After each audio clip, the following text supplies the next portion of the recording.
Hello, friends. It's Devon from the podcast Kill James Bond. You might recognize me from being one of the 3 hosts that you're used to hearing talk on the podcasts. But when I talk first, that means there's a problem. This episode was supposed to be the taking of Pelham 123 with our dear friends over at the Will There's Your Problem podcast. We had Justin, we had Liam, we even managed to get a guest appearance from November. But sadly, immediately after recording that, we learned that one of our local files had been corrupted, and there was no way to create an episode out of that. So we have, for the first time in our 5-year history, a lost episode. So please, in lieu, take this absolute heater from the back catalogue. Enjoy Zardoz. A large cloth used to keep sunlight out of a room. For example, I am going to get up and draw the podcast.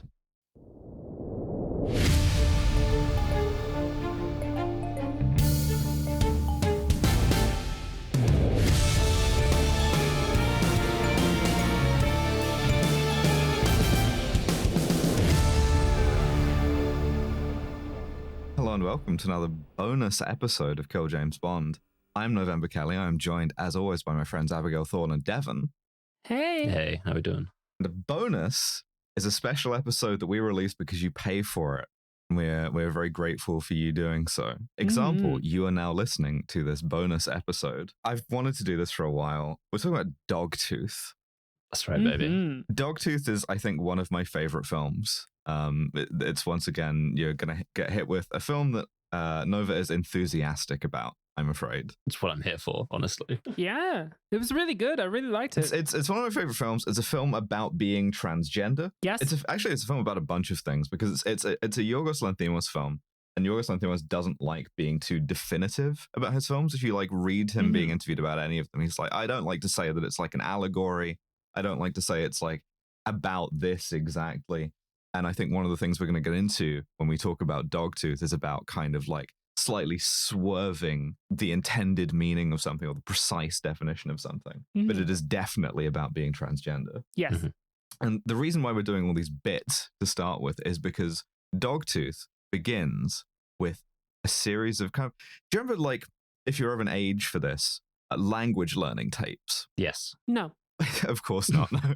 Okay, so it's kind of like a podcast, but say you're in your French class or whatever, you would just listen to a cassette tape of somebody speaking in French, and they would have a bunch of sentences designed to aid language learning that would be very, very elementary, right? And it's what Duolingo was before it was the owl. Yes, you'd basically. get a tape and it would play and it would be like chat.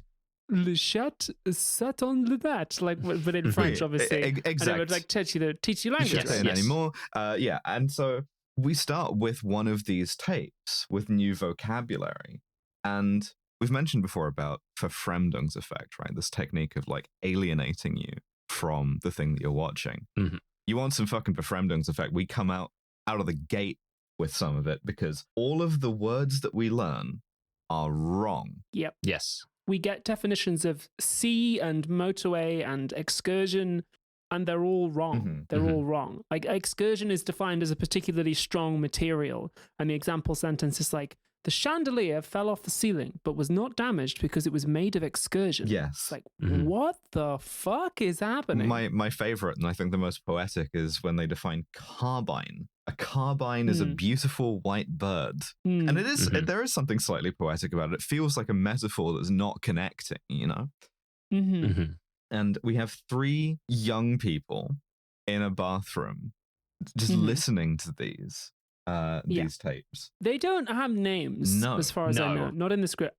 There's 2 girls and a boy. I called them son, eldest, and middle. I believe that is what the movie even calls them at some points. I was waiting to hear a name to start taking the notes of it, and I believe that they are just referred to as eldest, youngest, and son. Yeah, they're never referred to by name in this.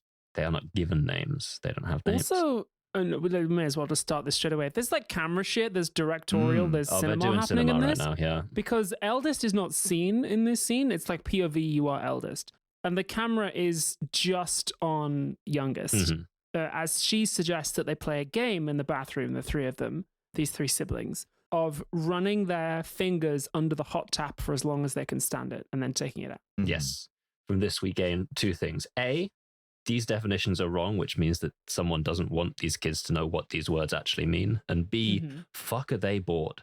Holy shit, are they bored? Absolutely. Yeah. And they're just kind of inventing games for each other. And then just to throw you off a bit more, we go to a completely different scene where a woman wearing a blindfold is being driven in a Mercedes. She's wearing a security uniform. Interesting that the security thing on her shoulder is in English, by the way, because it's a Greek film. All the dialogue's in Greek. It's why I don't have any drops for it. But she's like being driven somewhere with a blindfold on so she can't see where she's going. And the guy driving the car is like asking her about whether she likes the music that's on the radio, which is like really obnoxious, kind of sentimental, like Greek singer. And again, we get like some cinema is happening. Some director is in the scene because the camera is just one angle. It's just on the lady's name is Christina. It's just on the back 3/4 view of her head from the back seat the entire time. We don't even see the man yet. It's all on her. And I've written something down here which kind of tells us a little bit about the style of acting that we're seeing. I don't know where this quote comes from, but I've always found it to be quite useful. And it's just because they call action doesn't mean you have to do anything. That's right, baby. And that is frequently what's happening in this movie, is that the camera will just sit and just look at a person, and that we won't get any cuts, we won't get any shots, and the person will just do nothing. Yes. That is a lot of the acting is just that. This is a directorial and acting style with which I really vibe. I love this shit. I love this shit. As I understand it, our boy Yorgos likes to do this a lot. Yes. This is the first film of his that I've seen. Probably won't be the last. It's mine too, yeah. But apparently he does this a lot, and he likes to work with people who aren't like very trained actors. Yes. But there's an interview that you linked us to them where he talks about like he doesn't like seeing actors who've clearly developed a plan, and that he likes to cast. So like one of the actors in this is just like a singer. Yeah. She's never acted before. The younger sister married Sony, R.I.P. Yeah, and they don't like to do a lot of prep. They don't like to do a lot of rehearsals. It's just like, just get in there and vibe it. It's very like devised theatre. Yes. Which is a style of working and a style of acting, which it's not one that I do a lot of. So I'm like quite intrigued by this style and by the kind of quite good results that it gets. I think it relies on very good casting. Yes. But it's very instinctive. So we see the man who's driving her as he like gets out of the Mercedes to like unlock a gate over the road. This kind of older, alarmingly bald, kind of paunchy man. This is Dad. Yes. This is Dad. And he drives her to this very secluded house. You know, the gate closes behind her. It's like, you know, high fences, high walls. It's not overlooked by anything. And do you remember the bit in Audition, right, where the dad is kind of like setting up his son to like have sex, right? He's like, I'm just going to take the dog for a like 30 to 45 minute walk around the block kind of thing. We kind of carry that a step further here. Yeah, he sort of, we get the shot of him, like him and Christine coming into the room with the son. The son is sat there. I would call him excited. He's sort of like he's just sitting there waiting, basically, and then they come in. Not effusively, I would say. He's not exercising hugely as well. He's doing the like on pins. Maybe would be a better way of putting it than excited. Yeah, and he's clearly waiting for it to occur. This is a scheduled appointment. It's not a surprise. 100%. I love the cinema shots. Is that the camera is again one shot, one angle. We don't move. And the camera is framed such that as Christina and Dad walk into the room, their heads are cut off. And then the son stands up to greet them and his head is cut off too. Yes. So it's very impersonal. There's like not a lot of humanity here.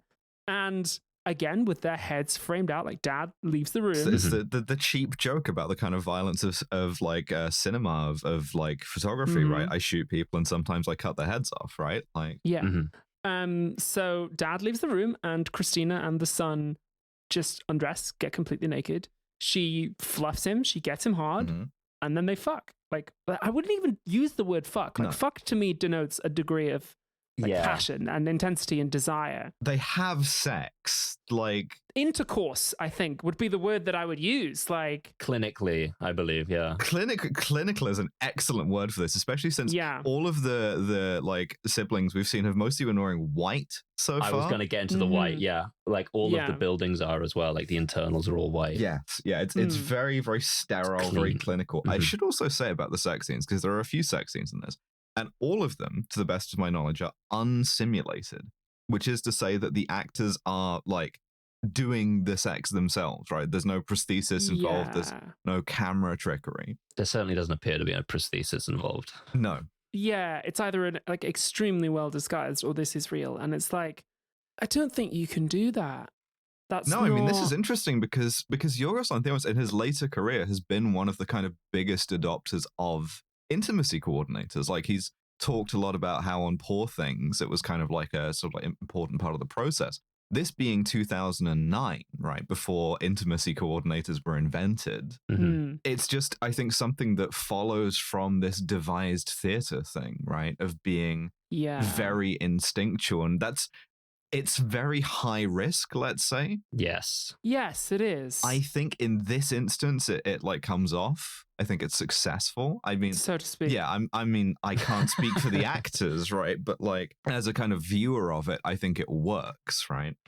Yeah, that's the sort of thing now that would be, putting it mildly, frowned upon. Yes. It would be considered deeply unethical to do this to your actors. To expect an actor to do that when you're like their employer would be considered risky. Is a good word. Yes. I did go looking to see if any of the actors had like said or written anything about this, and I did find a couple of interviews with Angelika Papalia, who's the like older sister, who is very, very positive about this because of, you know, this kind of like, she's a theater director and actor like by profession and by training, and so took it as this kind of like very collaborative, very like instinctual thing. This is something that I think if we watch more early Lanthimos films, if we watch Alps, which I'd like to do at some point, you'll see more of with her specifically. So at least she was like all in on this, but difficult to say, you know. And the fact that it's discomforting now, I think it's discomforting at the time too. It's meant to be. It's one of the things. This is a really alienating scene. This scene is absolutely not meant to be comforting in any way. Like it definitely like goes towards the effect of the scene, which is, what the fuck is happening? Because we're 2 scenes into this, right? Yeah. And we've seen the father sort of like very grossly like kind of set up his son to have sex with this woman that he has brought her. Yeah, when he walks into the room of his son, he also like doesn't greet him in any way. He just stands there and waits for him to finish the activity he was doing. And then just like starts talking. Like there's no hello, there's nothing nice. The son, short, like blonde hair, slightly ripped, right? And it's interesting, right? We're already establishing it's kind of the fascist like propaganda body, right? Like plausibly you could put him on like a kind of like SS poster, except that the fascist propaganda body is like kind of awkward and a little bit impotent and more than anything childish, right? There's a shot as they're having intercourse of the headboard of his bed, which is covered in stickers, like, you know, like you would give to a child. Yeah, he's got this really profound like sadness and lack of comfort on his face the whole movie. Like this actor is, I don't know if maybe the actor just looks like that and that was why he was cast, or he's doing something, but it works so it's well. Sullen, yeah. He seems, I think, younger than the actor is. Yeah, definitely. Yeah, he has the kind of affect of a teenager, which is very interesting. I mean, all 3 of them do. Age in this movie is so interesting because these are clearly like shot as kids, but the actors are in their like 20s. The older sister's like probably in her early 30s. Yeah. And it's never like addressed formally. Yeah, how old they are. It's really good like script work and acting, how childishly they like act and seem, you know? But so having had this like very clinical, very detached sex, Christina goes to like sit down in the other room with the older sister and they talk, and it's like a language learning tape. It's like Duolingo again. They talk about food, and it's very like kind of form sentences. One of them says, the older sister says, burgers is one of my favorite meals, right? Which is, you wouldn't really say this. It's stilted. It's unnatural, right? Burgers is one of my favorite meals. Yeah, to be fair, It's up there. burgers is good as hell. But if you're saying burgers is one of my favorite meals and the response is like, I like fish soup and cakes, then you think, oh, this is, the sort of use of language here is slightly strange, Yeah, it's a little bit like, do you get to the Cloud District very often? Like, it's just a bit. It is a little, do you know what I mean? Yeah. And we see Christina sits with both sisters who are sitting there very, very creepily. Every time they're together, it's kind of like a visual read of like the twins from The Shining. They're looking real creepy. And the dad takes a home video on a camcorder of all three of the kids and her. Actually stops to like tell her to smile more, and she puts on this really like false smile. And it's like, this is uncomfortable. Yeah. This is weird. And after this, Christina is paid, blindfolded again, and then driven home. Purely transactional. We then go back to the kids who are like learning some more from their tapes. They have a maths lesson in which every angle in a triangle is like impossibly wrong. Yeah. All of the maths is wrong as well. So we're not just deforming language here. We're also like the numbers as well. This is intercut with, we see the younger sister is torturing a Barbie. Yes, she is, yeah. There's a scene quite like this in Gretchen Felker-Martin's novel Cuckoo, which made me for a while think that these kids were in a conversion therapy camp, because in that novel, a bunch of kids get sent to a conversion therapy camp, and they are also set like maths problems that are impossible. They're taught like English and biology lessons that are like wrong. Not just in the sense that it's like, oh, biology, like just one male and female, right? It's no, like crazy wrong. Yeah. Like, so yeah, it's very interesting. It's like a deliberate weakening of the brain by just pouring nonsense into it. Yeah. I wouldn't say that this is very far detached from a conversion therapy camp at all. Absolutely. It's really it's just a like good read if there. two trains leave Hamburg, one's going 50 miles an hour and the other's like 7 dogs in a trench coat, how much is the budget of Tomb Raider 3? It's like, so what? Like, calculate the angle of the budget. What? Like, it's just, it hurts your brain to try and think. Dig a trench line from the fence until dark. And it's interesting too, because it gets you thinking. It's intentionally destabilizing. It gets you thinking about like, what world is this? Like, what's the fucking conceit here? And I think one of the recurring things is that Lanthimos and the scriptwriter, for those whose name I shamefully don't remember, but who also did Alps, like doing is not telling you stuff and keeping you as in the dark as possible, which fits very much with this movie too. We also see that the family has dinner. Mum is also here. And one of the kids, I think it's the youngest, says, oh, Mum, can you pass me the phone? And she passes her the salt. Yes. So like their words have all been like fucked up. My notes say, what kind of Professor X school / conversion therapy camp is this fucking guy operating? It's beautiful too when she does that, because it's a little way into the conversation, and it means that they've given like the father a kind of a shopping list, right, of stuff that they need. And like antihistamines, bandages, tint for your eyebrows. And it's now that she's used a word that is wrong, you go back and think, well, what the fuck like, what was is any of the rest of that? Yeah. You introduced like total confusion to the thing, because nothing is necessarily what it's supposed to be. You get a real sense of what exactly they're being deprived of with which words are being used wrongly. Like telephone is a really key one.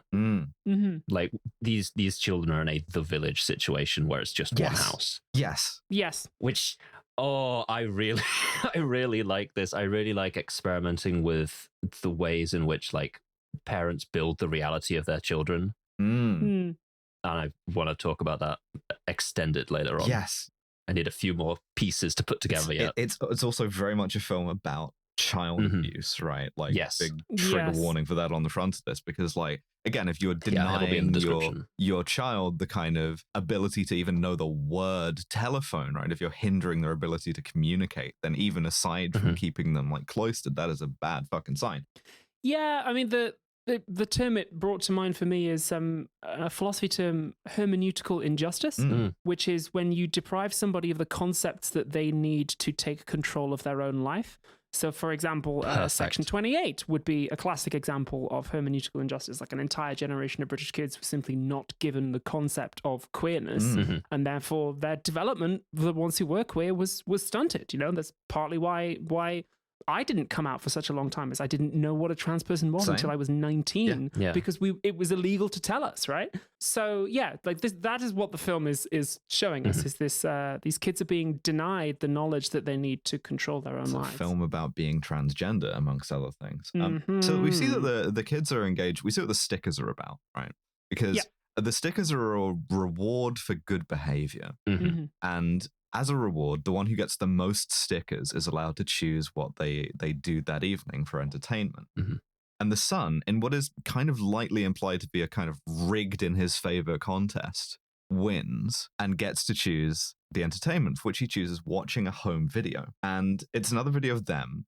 And we see as they're watching it that the younger sister is like mouthing along because they've seen it so many times. She knows the words. And it's like, this is the kind of like, this is what they're watching, right? Yeah, it's very odd. Yeah, we're kind of like sabotaging the existence of like it's a ordinary living room. It's got like a TV in it. And it's like, well, what's this for? Well, it's for watching like home videos that your dad has taken that are quite creepy, you know, rather than anything else. It has another use later. And the son washes the family car, and then he goes and he talks to the hedge. The whole compound is surrounded by this very tall hedge and fence.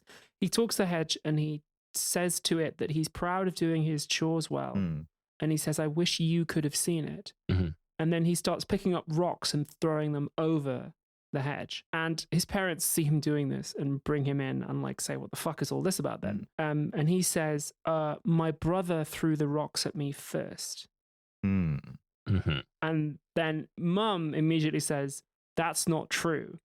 And we get this interesting moment where the son, without being told he has to, drinks mouthwash and holds it in his mouth. Yes. Oh, this fucking scene. Until it burns. This fucking scene. The thing is, the opening shot of that scene is the bottle of Listerine mouthwash up close, but it has no label on it. Like, you recognize it from the shape of the bottle, right? It's quite a common object that has been kind of like, it's been ad busted, right? There's no branding on it whatsoever. But the dad is like a kind of left-wing figure, you know, he's like, I'm ad busting my kids. Yeah. Like, listen, I'm going to raise my kids without brands. All right. Yeah. As we see later on, in a cutaway bit, like he is in fact removing the labels from all the bottles of everything he brings home. Yeah, that's a perfect little, like, the way that's structured in the film as well, that we see this first and we're like, what the fuck, that's a Listerine. And then later on we see him like stop the car on the way home and painstakingly cut the labels off of everything. But it's interesting that he does this as soon as mum says that's not true. He does this without being told. It's implied that like, this is such a commonplace punishment to just hold mouthwash in your mouth until it burns, until mum is just like, no, now you can spit it out. It's so like, and it's sadistic, but it's also clinical, the kind of like antiseptic nature of Listerine as well. Like it's like a thing about like hygiene. I make the joke about the left-wing thing. This is, I think, more and more explicitly a kind of fascist aligned thing, right? And not for nothing that I note that Greece was a military dictatorship for a number of decades, right? But there's an interesting practical real world problem, which I'm glad that the movie thinks of and thinks to incorporate here. Which is that the next day, as dad is going to work and all the children and mum are gathered to say goodbye, a plane flies over the house, which is obviously not something that mum and dad can prevent. And so the children like bicker about how if the plane falls, and we don't really know what this means yet, which one of them is going to get it. And violence intercedes into it. I genuinely think Yorgos Lanthimos is one of the only directors who has ever filmed violence, right? Because the kind of instinctive, like explosive nature of it, right? He's him and Michael Haneke, right?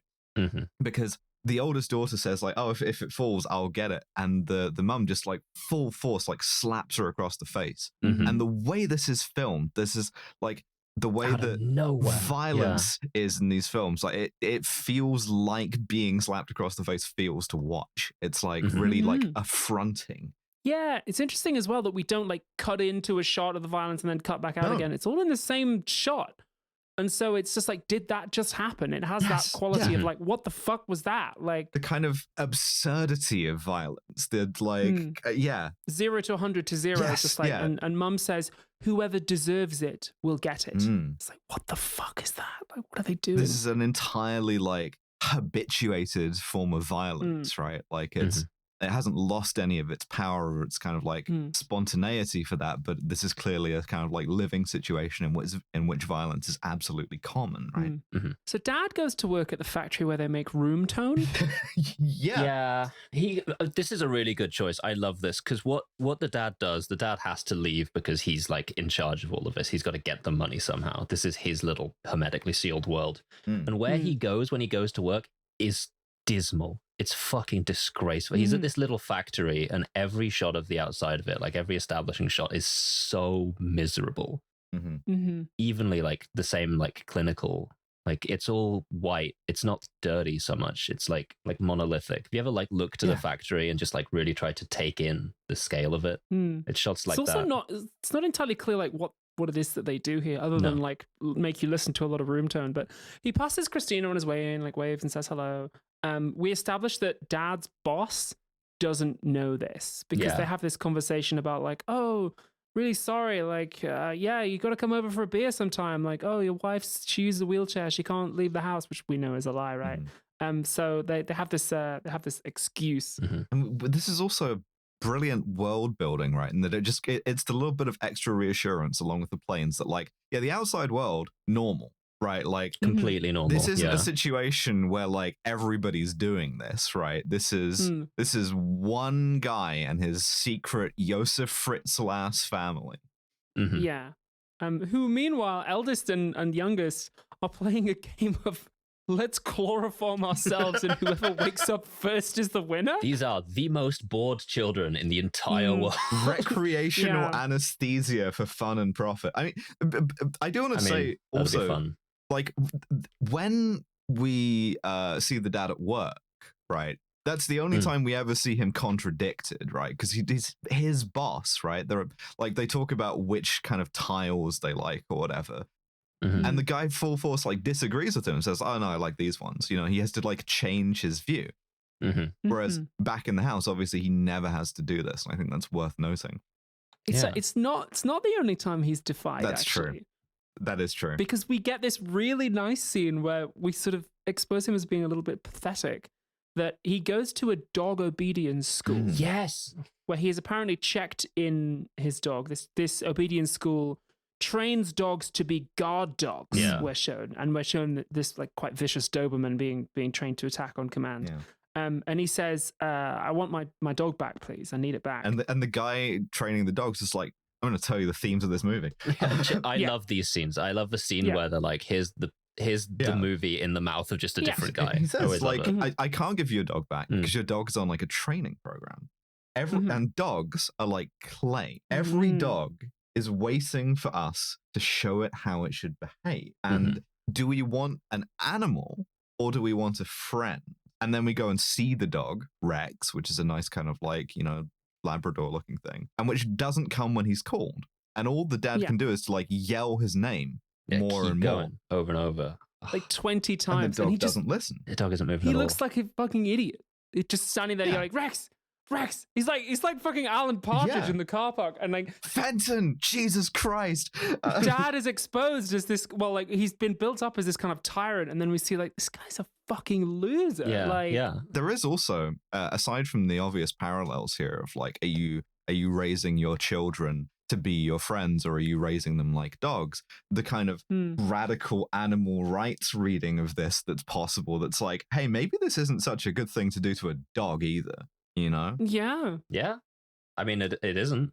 Also, as far as the like recreational chloroforming goes, the thing that leads into that is one of the sisters, the older, saying that she has like a stomach ache, and the younger, who has her own little like medical room, sort of like saying, you know, well, that's not where your appendix is. Your appendix is down here, and giving her some like medical advice before like chloroforming themselves, and all of the medicine is correct. Yeah. And the younger great sister, when she was at the dinner table earlier, was asking for like antihistamines and bandages, and presumably those are also correct because this is functional language. Like this is useful knowledge, right?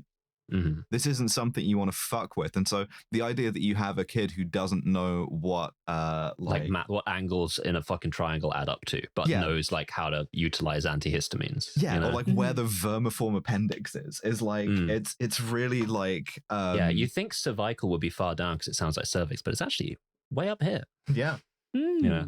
But so the dad comes home having not retrieved the dog. This is where we see him cut the labels off the shopping. Which I really like because it's sort of like he's leading the kids to believe that he's like gathering these raw materials from the world. Like he's not at work at all. He's out there like getting these things.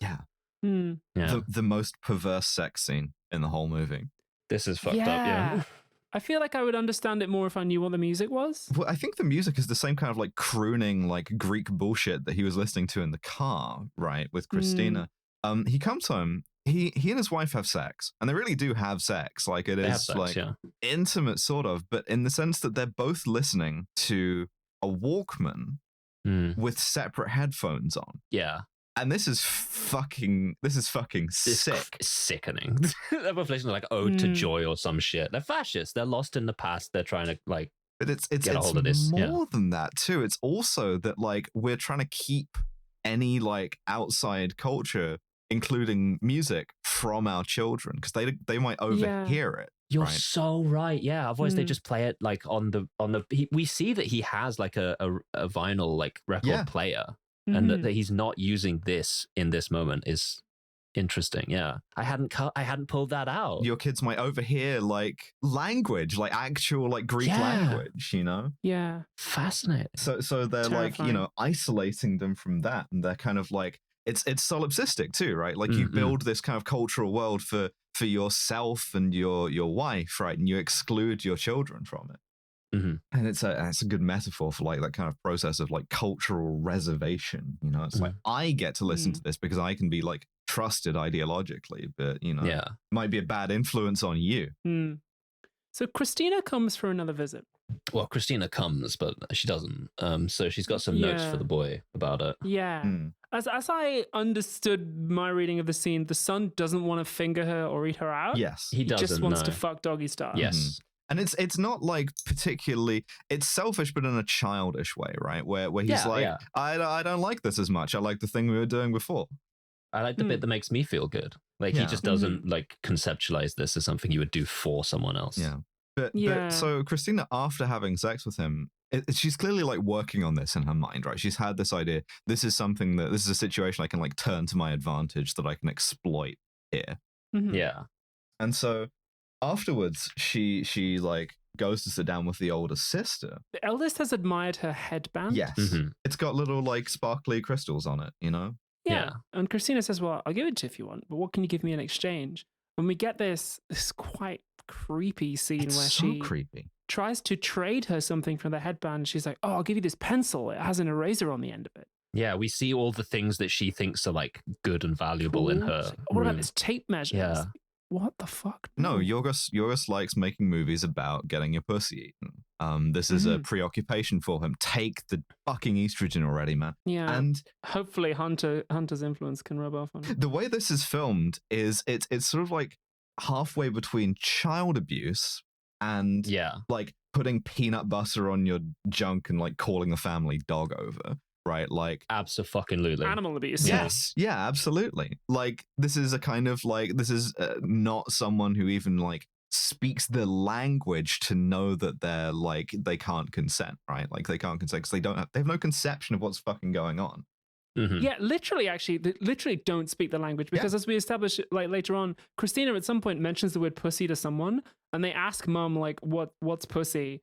And then she said, oh, it's a big light. And we see later on somebody uses the word keyboard to refer to pussy. Yeah, this is one of the best punchlines in the movie is like later on she turns the tables on Christina and she's like, well, how do you think my parents would like it if they found out that I was licking your keyboard? This is also why my letterboxd review of this is my favorite joke I've ever written. I said I love an allegory for how fascism mutilates our linguistic forms almost as much as I love eating keyboard. But yeah, also to be clear, these are two like adult women, right? Yeah, like they're both in their like 20s, right? Yeah. Like they're about the same age. The oldest daughter is, I think, older than Christina, and like it raises the question of like how the fuck do you groom a woman in her early 30s asked, and Ooh. Pretty good. Thank you. But yeah, but this works for Christina in the moment, right? Like she gets eaten out by the older sister. Mm-hmm. Meanwhile, the mum is like on the phone to the dad at work. And she's had to like a hidden phone. Yeah, she's had to like lock herself in the bedroom and retrieve like a hidden phone to call him. There's something very fun later on where we hear two of the two daughters talking to each other, and one of them's like, "Mum's not going to be here for a while. She's in her room talking to herself again." So like this is something she does often. Yeah. They don't know what a phone is. They don't know what it could be. Yeah, a telephone's the fucking salt. Like, how are they going to even know to say this? Mm-hmm.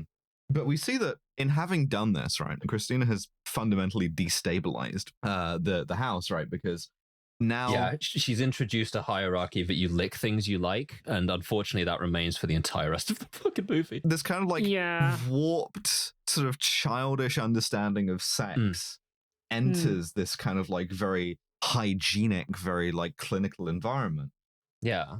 Yorgos likes two things, right? He likes making movies about eating pussy, and he likes making movies about incest. And this is the incest bit, the first incest bit, I should say.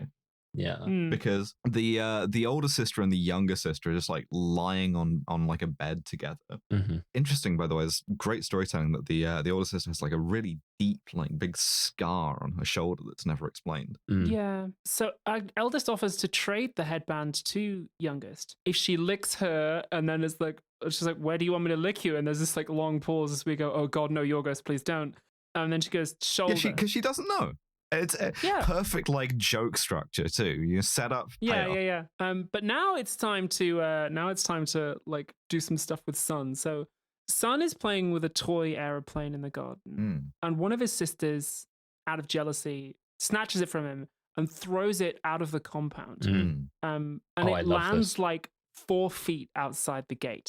And then just to kind of do the sort of violence is commonplace, she then slashes her brother's arm with a kitchen knife and runs away. This is the younger sister who does this. It's actually unrelated. The older sister takes the plane, and then for like seemingly no reason, the younger sister is the one who like... I didn't even catch that. Like cuts him. And I didn't notice because all of the shots are filmed just the back of the lady's knees, so I didn't catch that it was different women. Explosive violence again. We see him get like bandaged.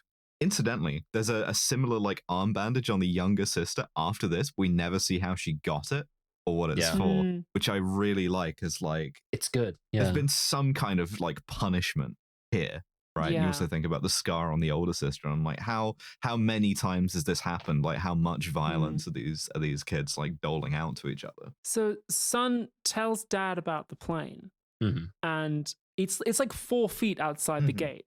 And Dad gets in the car, drives the 4 feet. The son is like is like standing at the gate. He could like easily just walk out and get it. But what this teaches us is that like these kids can't go even an inch outside the compound. They're not allowed. Dad gets in the car, drives 4 feet out, picks up the toy plane, reverses back and gives it to him. Really love that he doesn't even like break the fiction by going out to get it himself. Like he maintains it. He gets in the car. Yeah. They think that you need to be in the car to leave, which will be important. There's a bit where the son has a nightmare, and you get again the very comic thing of the like large adult son getting into bed with his parents because he had a scary dream. Then we get some fantastic fucking acting because the son is in the garden doing chores, and he sees a cat, and without saying anything, it is very clear from the way this actor reacts that he has no idea what this animal is, has never seen it before, and is terrified. Yeah, no, he's so good. It's such good acting. It's this like harmless little black and white stray cat. It's like, meow. And he's just like, oh, fuck, what the fuck is that? Like, oh. And then it cuts across, and like both the girls are like hugging each other in the window of like the front room, going like, oh, oh, oh. He reacts like he's seen the fucking xenomorph. Like it's... And he like stalks up to it very, very slowly, and I'm sorry to say, listeners, kills it with a pair of garden shears. Oh, he does so. Yeah. I really hope this was simulated. Off screen, to be clear. Oh yeah, I don't think they actually killed a cat for this, but like, I also want to know how they got the cat to make those noises. Then, don't know.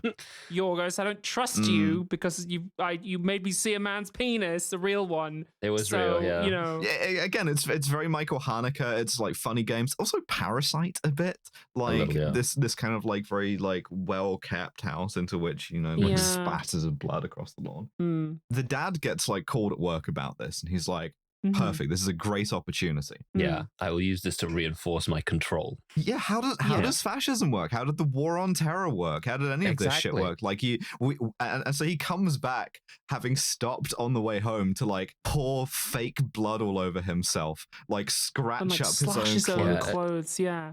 And he comes back and he's like, "We are fucking under attack." He rids himself of this turbulent, like, fake outside son. He's like, your brother from the outside is dead. He was torn apart by a cat. A cat is the most dangerous thing in the entire world. Yeah. It's like, I found his body. He's dead. Stop throwing rocks over the fence. Stop thinking about him. Stop also throwing slices of cake over the fence for your brother, which I saw you do earlier on. But yeah, cats are the most fucking dangerous animals that exist. They eat children. This is why we must hide in the house and pretend to be dogs. Yeah, this is it's a ridiculous, like, obviously fake threat from a like patriarchal figure, right? But in order to scare off dogs, he like gets them on all fours barking, all of them, including his wife. Yeah. And they're like barking like really like kind of like aggressively, This is the sort of puppy girl wholesome shit. This is not, Yeah. It's militaristic. Like he's kind of like a drill instructor here, Like, do you want an animal or a friend? I'll ask you over and over. I think it borrows a couple of shots from Full Metal Jacket, in fact. Actually, I think it does. And just to seal the deal of no more talking about the son who's gone, who also at this point I'm like, was he ever real? Was there a fourth child who escaped and that's what this is? Or is this just like some made up shit? I don't know. It's possible. Is the fourth child purely rhetorical as a device for control? Anyway, they hold a funeral by the hedge for the departed brother. Yeah, God, that's so good. They're just all up against the hedge, like dressed in their like Sunday best. Yeah. Throwing flowers over the hedge. Throwing flowers, One of the sisters, I think, says, I'm sorry that you felt that you had to leave and you made a terrible mistake and it was very wrong of you. But I still miss you because you're my brother and I love you. And so it's like they hold a funeral for the brother the way you'd hold a funeral for like, a family member who'd committed fucking murder. Yeah. It's like, it's a lot of conflicted feelings of being like, oh, you did a horrible thing leaving, but like, you're still family. Yeah. It's like, what the fuck is this? Pornography. Sorry, that's about it. That's the experience of watching this film is like, suddenly pornography. Oh, yeah. You've seen cocks before. Guess what? Here's one again. It's the other use of the TV, right? In private watching porn. We see that the mum and the dad are like watching porn, presumably like during sex, and so you get like sort of a half screen's worth of this like porn video. Okay, this is kind of perverse, right? Like not just in the obvious way, but also like again, we've introduced this TV that you use for home movies and porn and sort of like nothing else. Slightly hypocritical of the film to tell me that like, oh, watching images of people fuck, that's bad and creepy and weird. I'm like, Yorgos, you just made me do that. I don't think it's anti-porn, right? I think it kind of views it as like empty calories. And I think it also is like part of the objection here is that it's something that like you can't watch anything on this. It's something for us to do as like an instrument of social control, and then we can use it recreationally, but only in secret, Okay, yeah. And so the mum is pregnant. And so what is she? That's what she says. She says she is. She does say it, yeah. This scene is, she says it to dad in private, but the way this is acted, it's like, are you talking within the fictional quantifier of like, this is what the deal is? It sort of seems like they're negotiating it a little, right? Yeah. Because she says, I'm pregnant. It's twins, a girl and a boy. And he goes, what if it's triplets? And she goes, that's excessive. So it's like, are you inventing the narrative together or are you seriously pregnant? Like impossible to say. Yeah. No way to know. But so he announces to the kids, in a few months, your mother will give birth to 2 children and a dog, right? Like this is, again, we're sort of like, we're fucking up some basic biology here, and we're introducing this profound strangeness. It's like, yeah, your mom can do this. And because the kids are like annoyed about this because they're going to have to share their rooms, she's like, if your behavior improves, I might not get pregnant. or I might not give birth. Yeah. Wild. It's so fucking Insane. weird. It's so weird. At this point, we find out what the planes are all about because another plane flies over the house and like mum and dad with a wink and a nod signal.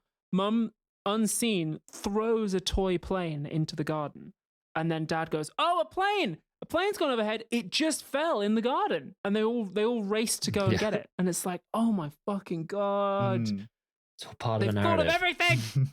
I really, really like the way that like even the things that would traditionally break the narrative have been like used to reinforce it. Like it's very well thought out on the part of the dad here. And the mum. I guess the mum is probably involved. Like So at this point, we have to have some more incest sex. Oh yeah.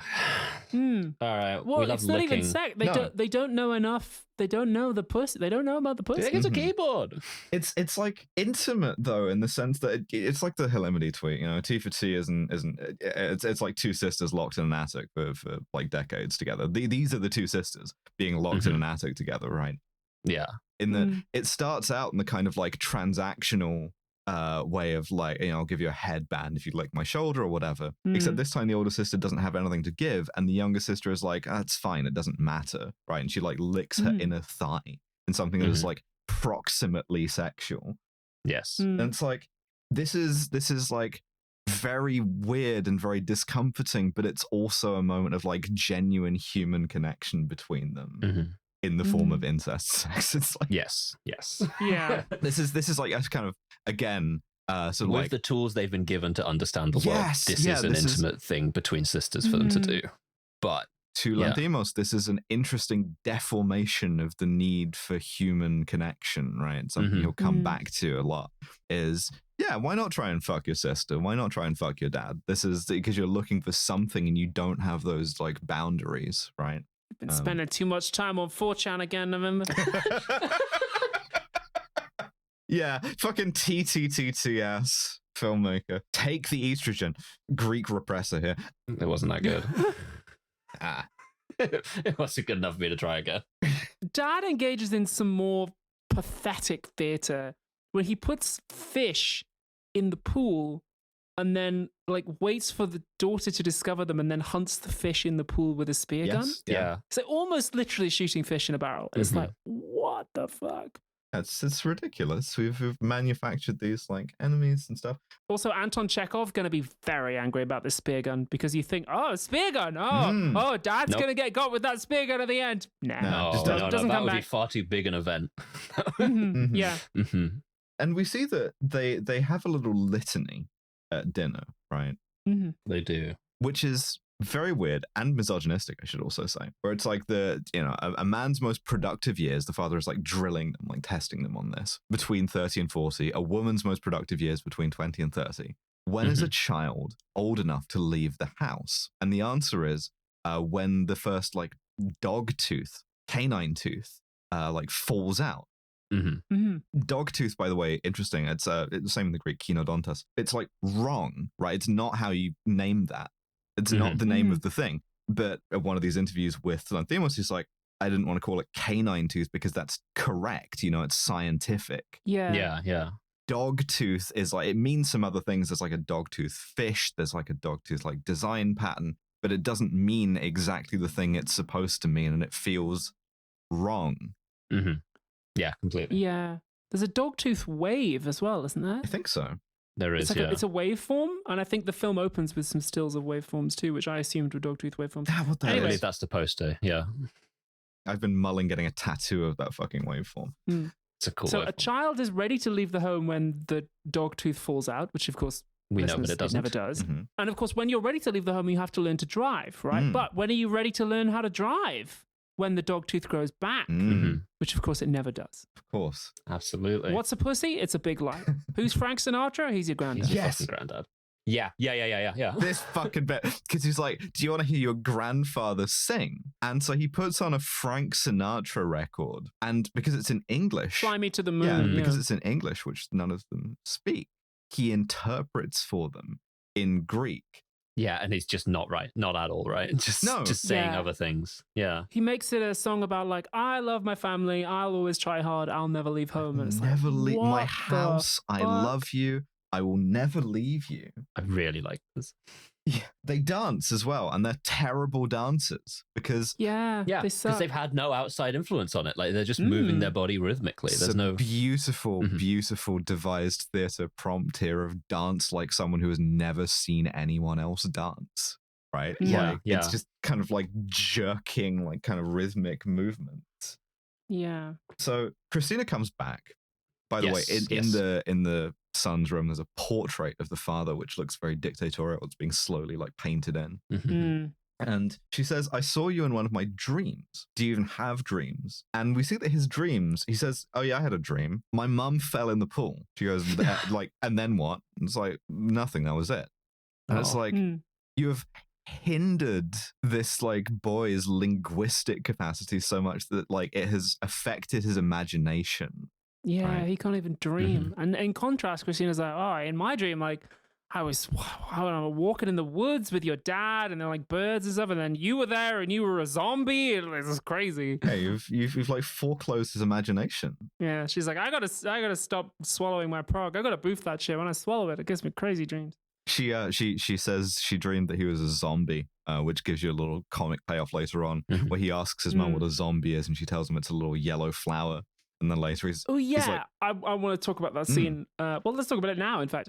So all throughout the film, the lighting has been very soft. It's very desaturated, and the colors are very muted. Yes. And then, for reasons I haven't been able to figure out, just in this one scene where the son asks mum what a zombie is, and she says it's a small flower, there's very, very harsh sunlight on his face and casting a very stark shadow.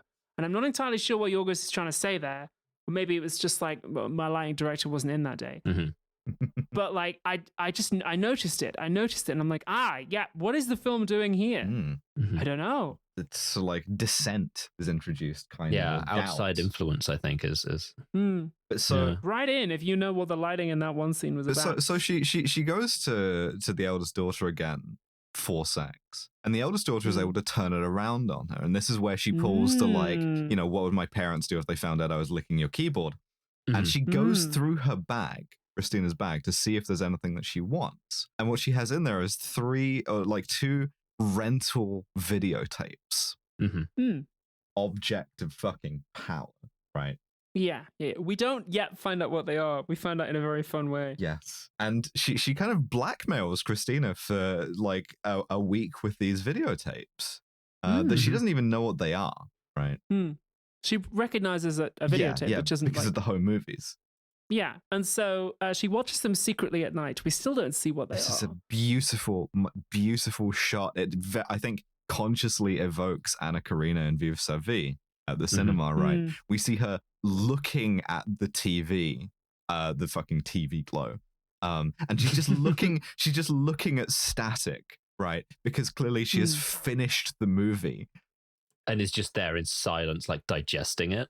Yes. Yes. You have seen a film for the first time ever. You have just experienced outside influence, and it's so good. It's so good. And she conceals this from Dad. Yes. Yeah. He comes down and says, "What are you doing?" She says, "Oh, I couldn't sleep." And then hides the tapes, right? And then the next morning, we see her as she's brushing her teeth and going about her day, like playing and almost like rehearsing a conversation that she wants to have with her dad, where she says, "I want to be a fighter. I want to be like Mr. Balboa." And she's pretending to be Rocky in her bathroom mirror. And she's like doing her teeth and be like, "Oh, one of the tapes was fucking Rocky Balboa." She's so Rocky. Fucking cute. And the thing is, right, one of the reasons why I love this movie, I'm like the Academy, right? I love movies about how important movies are. And this is one of those. You know my opinion. Yeah. This is the whole medium like contorting itself to suck itself off, right? To be like this is emancipatory. This medium that we have in front of us, right? Even just seeing Rocky have a lifetime of never having seen a movie before, and it gives you so many tools. Like I really love her acting is so fucking good. It's because she's like faking being Rocky. She's doing like the weird mouth thing and be like, and like spitting like red dyed water out. Like just wow. To be clear, we've said before the that way a child would do after watching a movie they thought was cool, like the way I remember doing on the way home from Marvel films, would be like, just like good. Really, really good. And a lot of the stuff like is trash. That was last week. It's trash, right? Like we'll do Rocky, I'm sure, and I'm probably going to be like, this fucking sucks. But the thing is, right? It doesn't matter. Does. It doesn't matter. The original Rocky's great. And it introduces an We'll see. uncontrolled element, right? Not least because it introduces the concept of like righteous violence, but also because like Yorgos fucking loves action movies. He's an action movie guy. Yes. I found a quote from him about how he really enjoyed the Bourne Ultimatum. Does he know he can make yeah. them?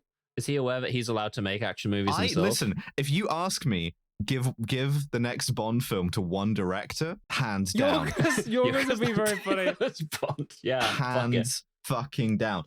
What, Bourne Ultimatum? We gave it an 8 out of on the Scum Schism, so that's pretty fucking good. Yeah, it was pretty good. I just don't know what the ultimatum was. Like, commit to this program. Yeah. And then we see them in the pool, right, where they've been fucking around. This is so fucking good. It's like joyous, right? Like after this completely like antiseptic thing, this like riotously funny bit where she does the shark from Jaws. She reenacts Jaws in the pool and tries to like bite her brother with her arms. Like with her, and he's like completely baffled by this. Doesn't know what's going on. She's like, they're black like a doll's eyes, and he's just like, what the fuck? She's doing lines that don't bear any resemblance to, like, she's not doing a scene. She's like clearly struggling really hard to remember lines, and so she just has the like she bites him, and then she does like Hooper's line, like, I want to be sure, you want to be sure, we all want to be sure. It's just like it's really good. It's cute. But then she confesses. Yeah, she turns herself in, and predictably this is horrible, right? Like this is sort of cousin kissing cousin incest joke to another scene in Alps that's a lot like this, where you know that the violence is coming and it has like a long lead up. Yeah. Where like you see the dad sitting with the videotapes, and he tells her to go and get the duct tape, and he like tapes like a VHS cassette to his hand and then just like beats the shit out of her with it. Yeah. It's horrible. Yeah. And we then kind of know from the next scene that this doesn't work. Yes. Because she's there with the younger sister, and she says, I want you to call me Bruce from now on. I really, really like this, because obviously they don't have names. Like, they've been denied names for 20 plus years, and she's just like come up on one, and it's like, fuck it, Bruce, why not? Yeah, she says, whenever you call me Bruce, I'll turn around. And they practice. And then they practice that. And they do like bit. a call response where she just like moves to different parts of the room, and like the younger sister goes Bruce, and like she turns around to look at her. Yeah. Yeah. So obviously, having seen the movie, she's one of the key takeaways she's gotten from Jaws and Rocky is the concept of a name. Yeah. It's like you say a name and somebody turns around. Like, you can demolish the master's house with Rocky Balboa's tools. yeah. Also, the sister doesn't quite get it, although she's got the spirit, because she's looking at her sister's back, and she's like, oh, I want a name too. I want to be called Back. And her sister has to be like, you can't be called Back. A back is a back. You have to have a name. Back's not a good name. Yeah. Think about it. Yeah. Good non-binary name, though. Or called Sock. Yeah, all right. Yeah. Guess who's back?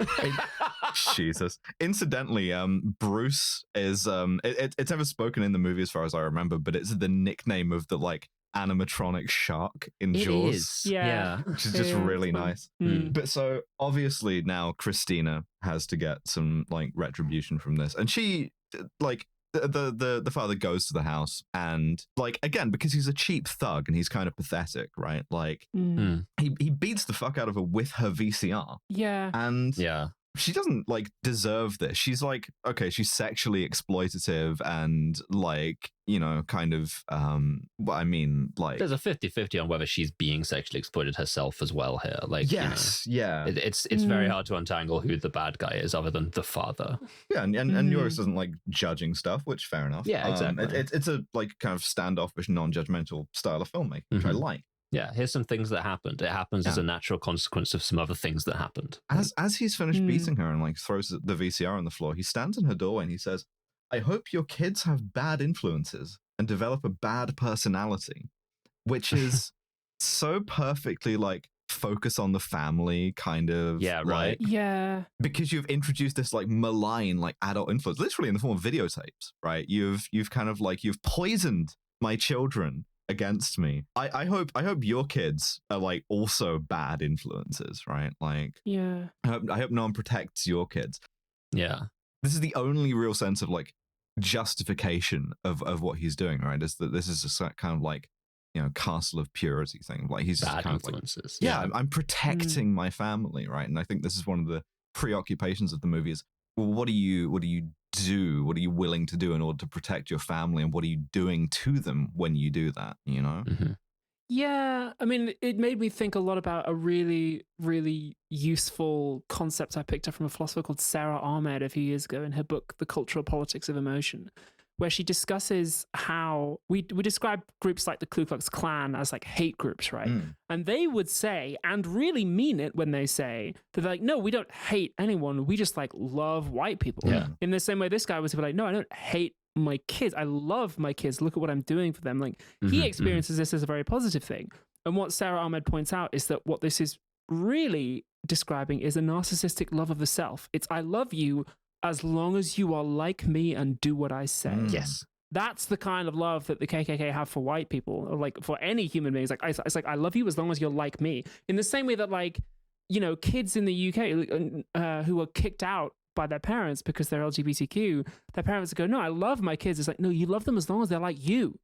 You love them, but you don't want them to change or be different than you. What you really love is yourself. Yeah. This sort of capacity to change is a sort of like unthinkable like thing that has to be prevented at all costs, right? Yeah, absolutely. It's a movie about being transgender, not least because you have like her picking like a sort of male name, right? Like yeah, because you bark like a dog and you fuck your sister. Yeah. Speaking of, Christ. here we go. Yeah. Here we go, folks. So now we have a problem, which is that now we don't have a Christina, and someone's got to jack fuck off this son. Someone's got to fuck him. Yeah. We can't let anyone else into the house. Oh, well, we've got two sisters here. Yeah, we'll let one of them do it. And my note here says, eyes closed, bathtub, incest, sex audition. Yes. That is, yeah. It's horrible. It's excruciating. Yes. This is he like picks which of his sisters he's gonna fuck, and he picks the eldest. Yeah. The next shot is her mum literally grooming her. Like, she puts lipstick on her. We have this, again, horrible, excruciating, torturous sex scene, right? And afterwards, the eldest daughter, Bruce, like, she lies back on the bed, and she says to him, do that again, bitch, and I'll rip your guts out, which is from Rocky IV. And I think learning boundaries from like from Rocky IV is like, hell yeah, it's so good. It's nice that we got some specificity. Like, wasn't Rocky 1, 2, or 3? It was Rocky 4. It was Rocky 4 specifically, and Jaws. This is where my notes say that's either a very good prosthetic or she really just jacked that guy's dick. Yorgos, my man, you can't do that. No, she does. She jacked that guy's dick off. Yeah. But yeah, she like threatens him in this way that like neither of them really understand exactly. She's like, you and your clan, you're not going to last in this neighborhood, and it's like bizarre, but it's so effective too. Yeah. We also see that she's beginning to test boundaries a little bit. Like, she, unbeknownst to her parents, goes into mum and dad's room, opens the safe and uses the phone, but like she doesn't know how to dial. So as soon as she gets like, the number you've dialed has not been recognized, she like gets scared and puts it back. Right? She as you would. She tells the youngest girl, she says, my dog tooth is loose, look, and it's not, but it's like she wants it to be. I think my dog tooth is moving. Like, we're getting close to something here. Getting ready to go. I found out about the outside world, and I've had a horrific experience at home. Like, I'm ready to get out of there. I've seen Rocky 4. I saw the TV glow. It was literally just now. Yes, absolutely. Yeah. So good. I'm going to talk about I Saw the TV Glow again in a bit. But so we should probably just watch I Saw the TV Glow, shouldn't we? God, yes. Whatever. It's your fucking bonus pick next, Abu. The dad is like, it's your mother and I's wedding anniversary. We will therefore like decorate the house with balloons, and we will have a party. And we see the kids put on this creepy, shitty, fascist art. Yeah. Where they're dancing. Again, as we've established, they've never seen dancing. So it's like all fascist art. It's disconnected from any kind of like outside influence, which has left it frenetic, meaningless, bad, vaguely traditional. The son is there with a guitar playing a kind of Greek-ish melody. It kind of sucks. Yeah, and like the dancing that eldest does or the Bruce does, in fact, is just like not even comprehensible as dancing in parts. It's Just kind of like seizure. jerking rhythmically, like moving around, and like it's exactly what you would do if you gave somebody the task of like unstructured, free associative physical improv, actually. Which is what it is. And because this goes on for so long, she kind of runs out of dancing. The younger sister gets tired and goes and sits down. And the elder sister, she does Jennifer Beals flash dance. She does flash dance. Yeah, she does the choreography from Flashdance, which it's so perfect because you see the father realize that that's like an outside influence that must have happened. Because like, how the fuck is she actually dancing? Like, it's beautiful. It's beautiful. So good. It's like indecent. It's like scandalous. The first time I saw this scene, I fucking wept genuinely, right? Because I thought it was such a powerful statement about like art and life and like the sort of like human desire to connect that sort of like grows past whatever fucking tyranny you set down for it in the form of Flashdance, right? And she like dances herself into exhaustion and then eats an entire cake. And it's just like, yes, women rock.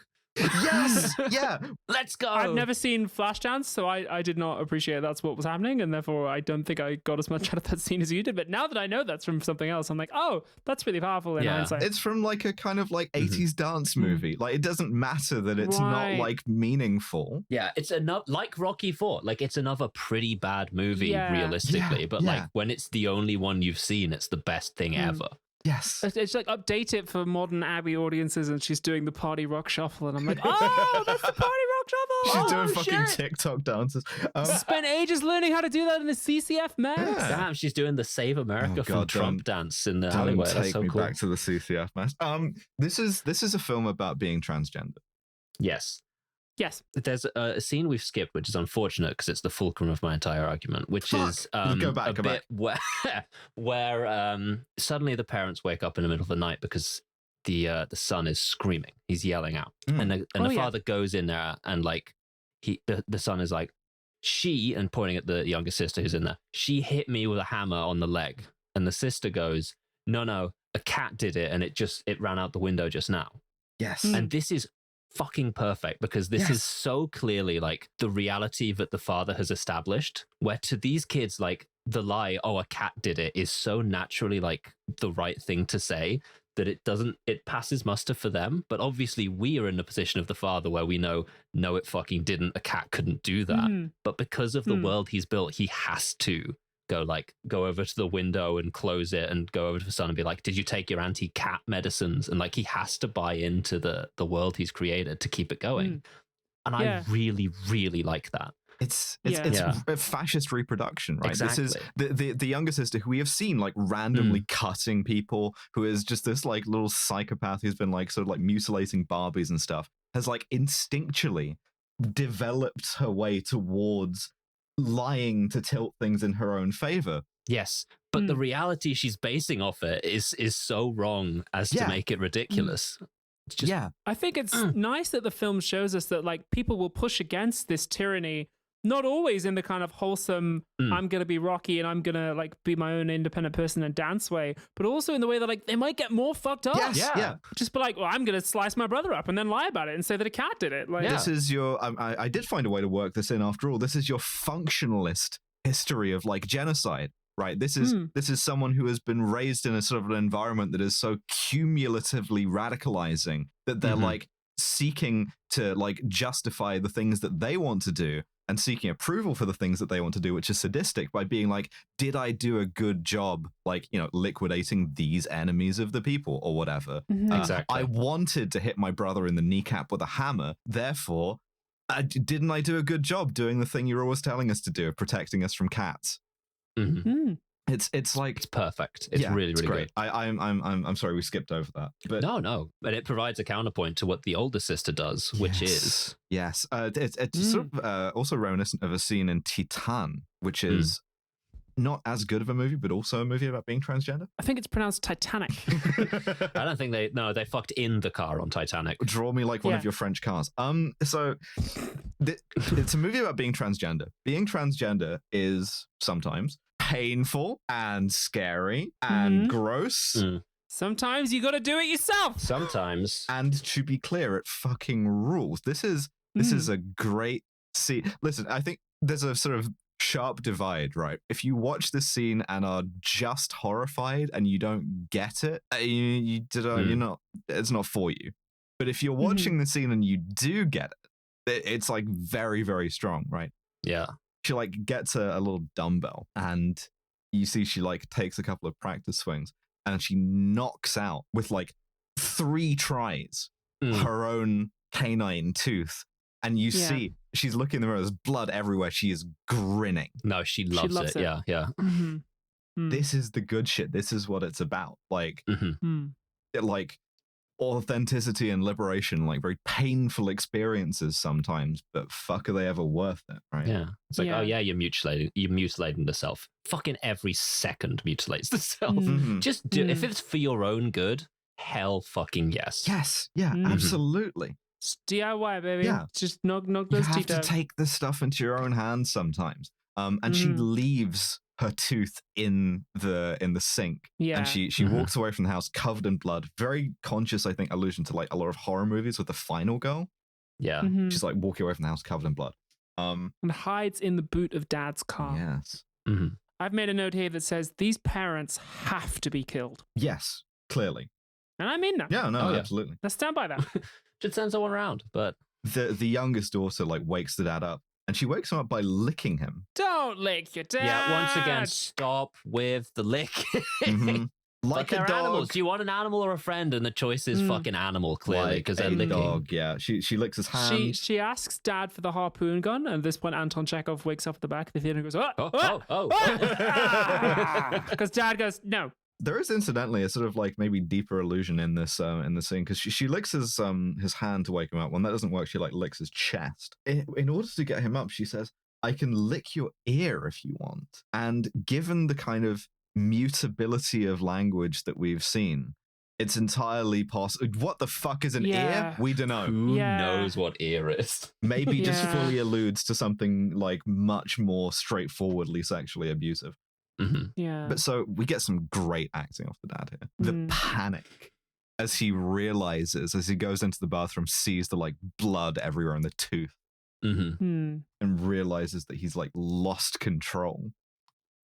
He knows as well. This is a bit where he kind of like loses his reason, right? He knows that the kids only know that they can get out in the car. Yeah, and he panics and he goes out without the car. Like he walks outside. He doesn't think to check the car the only way she thinks she can leave, because as soon as you've like demolished enough of this stuff, it's all gone. And he's thinking of her like, oh fuck, she knows what like phones are. She like probably like just got a fucking Uber. I don't know. Like so he runs out down the lane, and obviously he can't find her in the dark, while all of the others are like in dog position at the doorway of the gate, barking.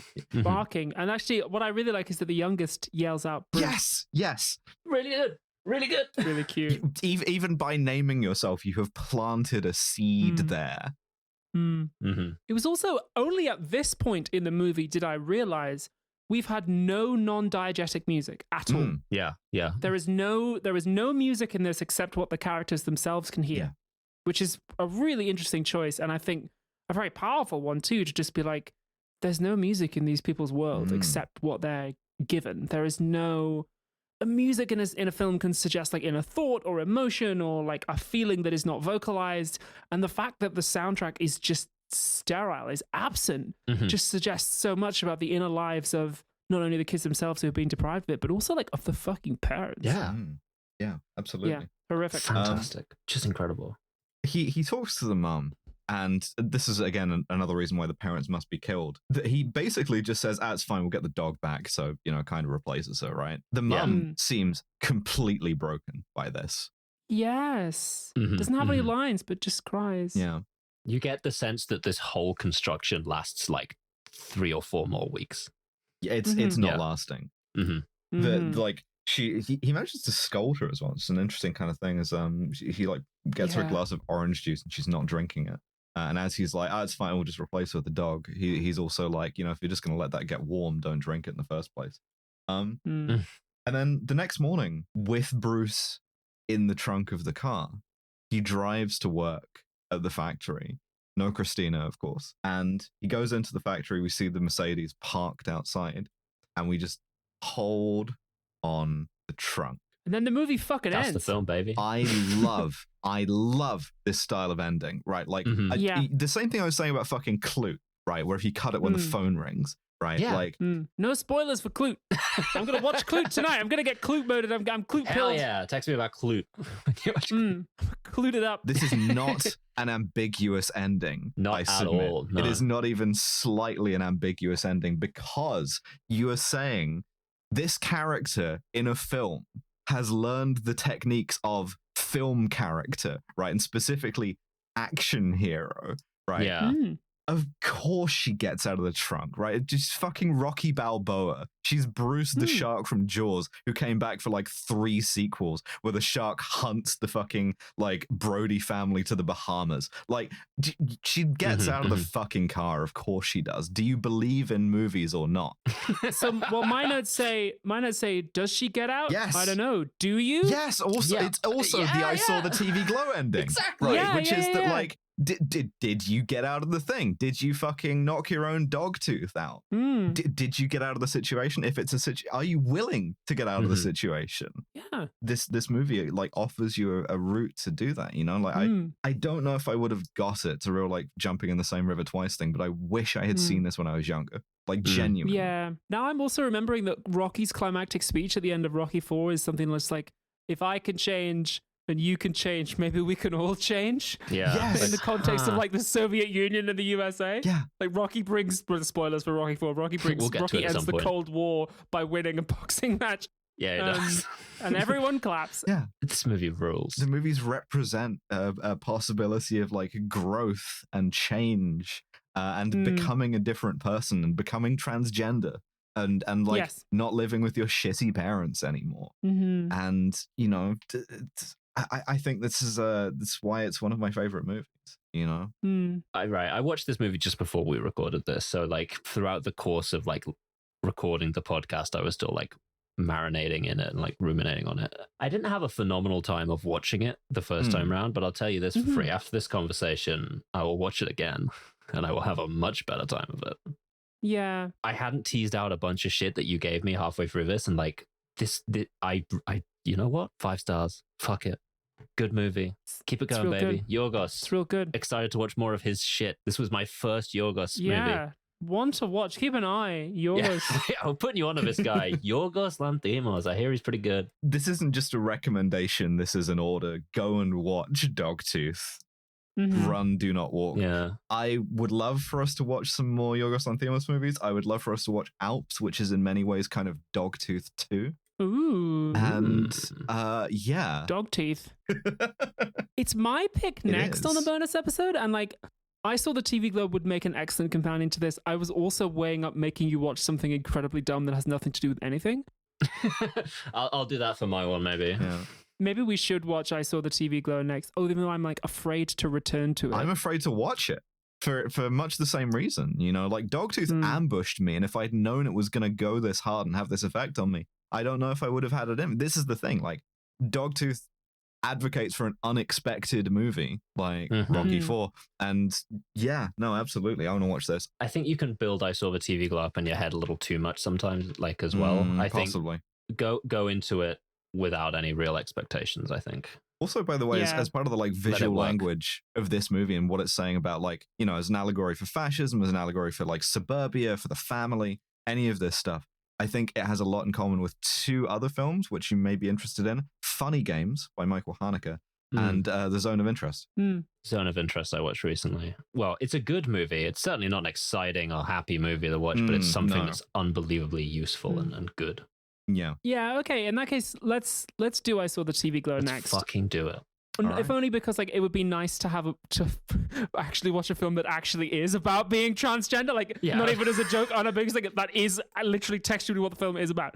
And I'll save Bulletproof Monk for another time. Hell yeah. I know, right? Given that when I saw the other big transgender movie that's out at the moment, The People's Joker, and I dissociated for 2 days, I'm going to watch I Saw the TV Glow with my wife so that she can hug me if I get scared or sad. That's a good idea. I'm going to have to watch it again. We'll be back to record that soon. The next mainline episodes...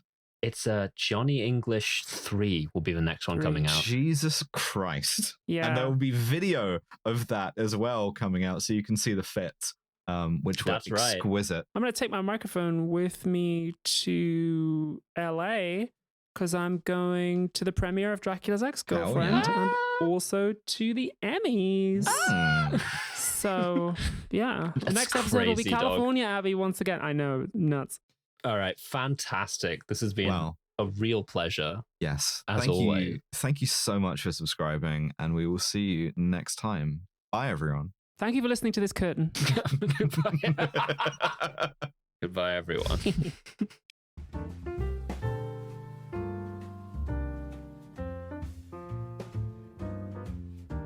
Thank you for listening to yet another episode of Kill James Bond. This isn't the jazz outro from the original episode. This is a new one that I'm recording for the re-release. Since this episode took the slot of a free episode, next week will be a bonus, and that bonus episode is Abby's pick, which is Patrick Swayze in Black Dog. That's a truck movie, baby. That's a truck movie. And our next free episode in 2 weeks' time back here on the free feed will be, of course, The Taking of Pelham 123, the remake. And thank you to our beautiful Patreon supporters. But speaking, of course, of our beautiful Patreon supporters, we would be nothing without our £15 and above supporters. And there's 136 of these. Those are Lo Bjornsdotter, Fenris Mayday, Candy Fox, No Name, Elspeth Hunt, Jordan Gammy, Nick Boris, Frankenstein, Hannah Oberhardt, Gil the Gilded Dragon, Chemicals in the Water, Turning the Trans Femmes Bi, George Rohack, the Canadian Socialist Rifle Association, Drone Lover, Yarrick, Livery or Cry, Jamie Shorten, Labour Delenda Est, Anya, Toperator, The Owner Operator, Strong Goose, Vindication, Mertzlik Ear, Ian is on a mission from Pod, Trip, Carl S, Saiga, Joseph Soche, Willie Shinmeyer, Less Tired Therapist, Max Gemainhardt, Harrison Fuller, Olivia Alexandra, Bananalogs, Chotskis for Juvenile Canines, Library Hitman, Kill James Bond Highlights, Jack Drummond, The Project, Gid O, April, Femme Butcher, Lydia Venerating the Vehicular Pantheon, Panoptigoth, My Pet Dog Brint Scooper. Devon doesn't have to read this one out loud. But I choose to. Reese without an E. Future Boy, Guinevere, Meat Popsicle, Cayenne Belladonna Defiant Gender Disaster, Must Be Zip Tied, Not Reels, Claire Hanser, Dot Beep, Char Asnable, Twink Death, Crash Out, Asherin, Chelsea, Cassie's Less Cool Little Brother, Robinson Projection, Cosmic Parking Lot, K May Be Okay, Rhododendron, Molly Power Slide, Danielle, Dr. Mrs. the Gay Rat, Made with All the Love I'm Legally Allowed to Give, Chris Roth, Saturday's Claire, Staz, May Victoria Roth turned in her badge and laptop, Clocky Galadriel, Cakedon, The People's Pillow Princess, Cheetah People, Ashley, Joyous Uwu, Anhedonia, A Silly Canadian Creature, Liz Rossi, Science Daddy, Arizona Frog Strangler, Claire Baker. Some coordinates again. Alright, let's see what these are. This is my house. Why do you have the coordinates to my home? Vita Brava, Silly Vixen, Penile Preserving Vaginoplasty, aka Penile Sparing. Gender Swap Podcast, Ray, Annie Honk Honk Ruby. Oh my god, is this parasocial butterfly cunt again? Look, my girlfriend loves my porridge, so get off my back. Alright. Finn Ross, Lady Houndstooth, 623, Chimp with a Sword, Daniel, Krista Swisher, Britain, Commander Freddy, Anya, The Denigans, Lady Ariane, Clarification, Alex, Clairvoyant, Sengshen, Ulscott, Noblesse Oblahai, Isopod Gal, Connor's Cool Big Sister, Delta, Liz and Ash at the University of Florida, Obsidian Polymer, Loz Pike, Turfsy Shit and Die Alone, Abigail, enough trans headcanons to be part of the polyamory? Asking for a friend. Cariad, Mistress Angela Aylis, 2 Wages, 2 Fear, Robert Greensmith, The Duck Whisperer. Abby was right, it's not coming home. No, it didn't come home, but it was coming home for a very long time now. Zoe Shepherd, Philippa is still catching up with KJB. Well, catch up! Oh my god. What's taking you so long? Cassandra, Al Irwing, Mega B, Harriet McAvoy, Talkative Tiger, Emily Quinn Sloss, Josh Simmons, Lauren Baston, Charlotte with a D, Sonia with a Y, Armored Contempt, Valeria Beneficia, Baked Lesbian March Wish, hell yeah. Emmy Ford and Mumble Grunge Himble Shanks.